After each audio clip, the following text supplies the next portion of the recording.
그런데 선한 왕은 없었나요? 남유다가 멸망하기까지 20명의 왕이 있었는데 북이스라엘처럼 모두 악한 왕은 아니었습니다. 우상을 없애고 하나님을 잘 섬기려 했던 왕들도 있었죠. 남유다의 13대 왕 히스기야는 다윗을 따라 하나님을 잘 섬기는 왕이었죠. 하나님의 나라가 우상을 섬기다니 모든 우상을 없애고 예배를 회복하자. 히스기야는 우상으로 더럽혀진 성전을 깨끗이 하고 하나님께 드리는 예배를 회복했습니다. 또 유월절을 다시 지켰죠. 애굽에서 이스라엘 백성을 구원하신 사건 기억하지? 그걸 아직 안 지켰던 거예요? 은혜를 모르는 사람들이구만. 북이스라엘을 멸망시킨 아수르요? 이제 남유다도? 여호와가 너희를 구원한다는 말은 거짓이다. 항복해라. 그럼 목숨은 살려주마. 하나님께 기도해야겠다. 히스기야는 하나님께 간절히 기도했죠.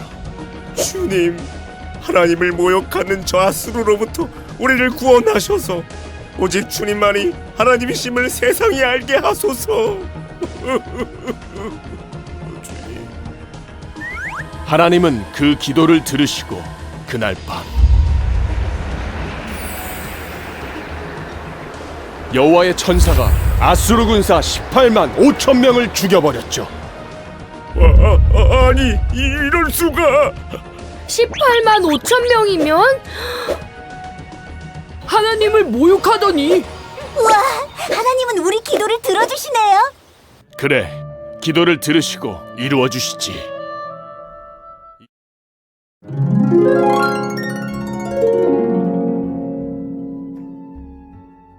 하나님 나라 요원들 반갑습니다. 17호 2주 공과 시간입니다.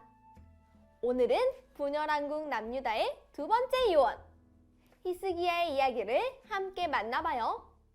먼저 오늘의 말씀을 읽을까요?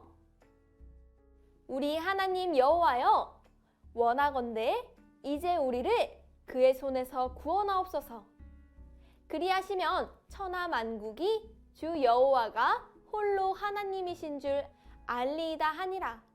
열왕기하 19장 19절의 말씀. 아멘. 오늘은 분열왕국 남유다의 두 번째 요원 히스기야에 대한 정보를 알아보러 사탄의 본부에 몰래 들어왔어요. 사탄은 하나님 나라 요원과 정반대의 목적을 가지고 있어요. 사탄은 백성들이 하나님을 멀리 떠나서 죄를 짓고 결국 멸망하길 원했죠. 사탄의 입장에서 최고의 요원은 사람들을 하나님으로부터 떠나게 하고 죄를 짓는 사람이었어요. 아수르의 우상을 남유다에 데려온 12대 왕 아하스는 사탄에게 최고의 요원이었어요. 반대로 사탄에게 위험인물은 하나님을 섬기는 사람이었죠. 16대 왕이 될 사람도 위험인물이네요. 그럼 오늘 만날 남유다의 두 번째 요원 히스기야는 어떤 인물이었을까요?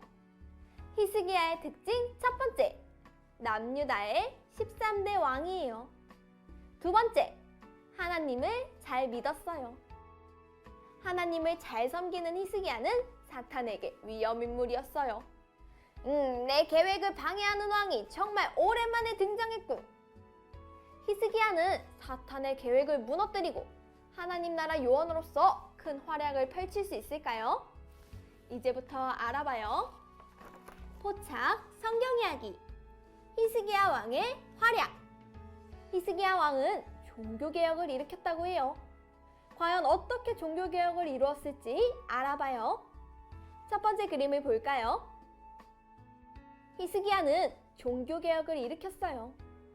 첫 번째, 제일 먼저 성전의 문을 열고 깨끗이 청소했어요. 히스기야의 아버지 12대 왕 아하스는 성전의 문을 닫아버리고 우상을 섬기는 죄를 지었어요. 하지만 히스기야는 하나님의 성전을 열고 청소했어요.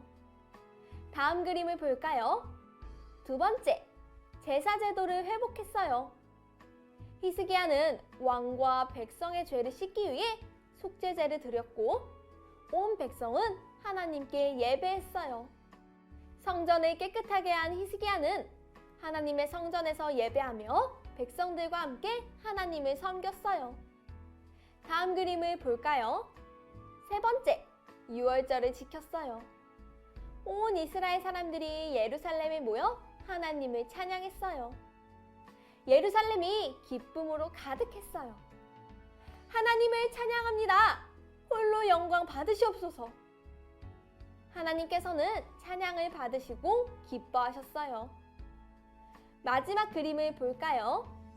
네 번째, 우상을 파괴했어요. 유월절을 마친 백성들은 돌아가 모든 우상을 부셔버렸어요. 그리고 제사장 조직과 11조를 부활시켰죠. 히스기야는 종교개혁을 통해 하나님을 기쁘시게 했어요. 그런데 그런 히스기야에게 큰 위기가 찾아왔다고 해요. 어떤 위기가 찾아왔는지 알아볼까요? 포착 성경 이야기. 여러분, 어느 날 아수르가 남유다를 공격했어요. 아수르는 북이스라엘을 멸망시켰던 나라죠. 히스기야는 아수르의 공격을 막으려 남유다에 은과 금도 바치고 성벽도 점검했지만 아수르는 물러서지 않았어요. 거대한 아수르의 공격 속에서 히스기야는 승리할 수 있을까요? 퀴즈를 통해 알아봐요. 퀴즈를 보고 1번부터 4번까지의 퀴즈를 풀어보세요. 그럼 시작해볼까요? 준비, 시작!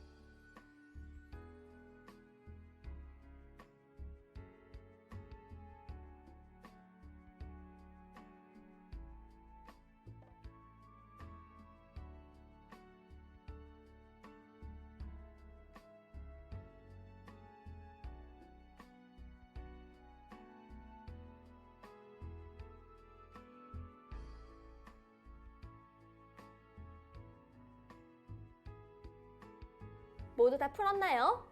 그럼 정답을 확인해 볼까요? 첫 번째, 히스기야를 위협한 아수르의 왕과 신하의 이름은 무엇일까요? 정답은 사네립과 랍사게예요. 사네립 왕은 많은 군사들을 데리고 와서 위협했을 뿐 아니라 랍사게를 보내 남유다를 모욕했어요. 하나님께서 너희를 구원한다는 말은 거짓이다. 항복하라. 다음 2번 문제를 풀어볼까요? 히스기야 왕, 이사야에게 하나님의 뜻을 묻다. 이사야의 대답은 무엇일까요? 정답은 2번이에요. 두려워하지 마시오. 하나님이 아수르 왕을 돌아가게 하실 것입니다.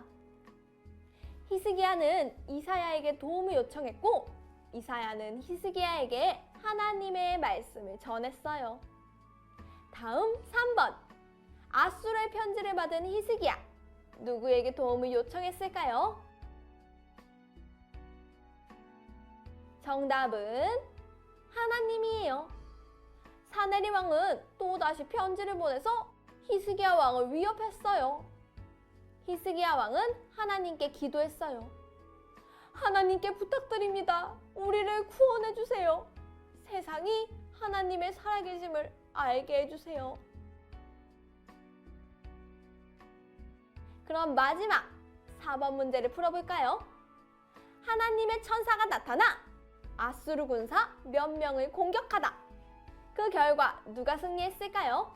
승리한 사람에게 동그라미를 그렸나요? 그럼 정답 확인해 볼게요. 정답은 18만 5천 명이에요. 그리고 히스기야가 승리했어요.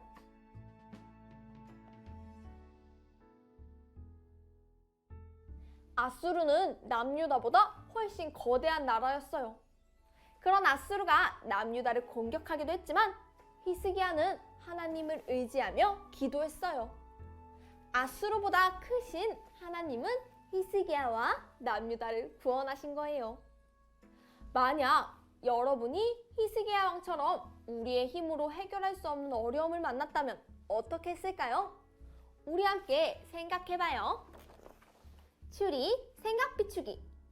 히스기야 왕처럼 위기를 만났을 때 어떻게 행동할 건지 우리의 다짐을 적어보세요. 준비, 시작!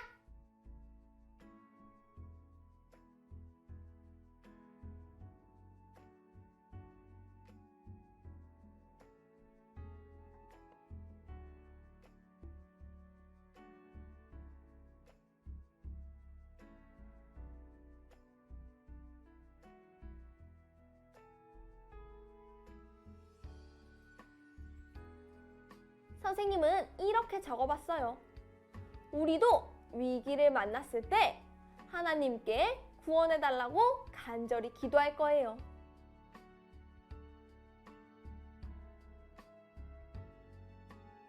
히스기야 왕이 어려움보다 크신 하나님께 의지하며 기도할 때 하나님은 승리하게 하셨어요. 우리도 히스기야 왕의 믿음을 기억하며 어려움 속에서도 하나님만 의지하며 나아가기로 해요. 그럼 이제 오늘의 공과를 마무리하며 오늘의 메시지를 정리해봐요. 오늘의 메시지, 히스기야 왕은 누구일까요? 빈칸을 채우며 오늘의 메시지를 정리해보세요. 준비, 시작!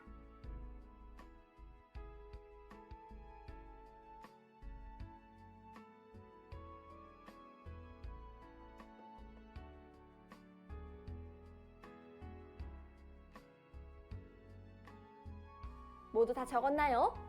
선생님은 이렇게 적었어요. 히스기야는 하나님을 섬기고 하나님만 의지하며 기도해서 승리한 왕이다.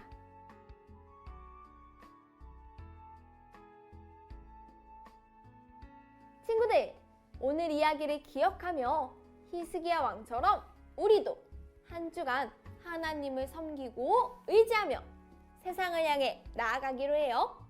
그럼 마지막으로 오늘의 가정 미션을 소개하겠습니다. 먼저 앞면을 통해 오늘의 이야기를 복습해요. 그리고 뒷면을 펼쳐 히스기야 이야기의 순서를 맞춰봐요. 하나님을 의지하며 승리한 히스기야의 이야기를 기억하며 우리도 위기 속에서 하나님을 의지하기로 다시 한번 다짐해봐요. 그럼 우리는 다음 시간에 또 만나요. 안녕!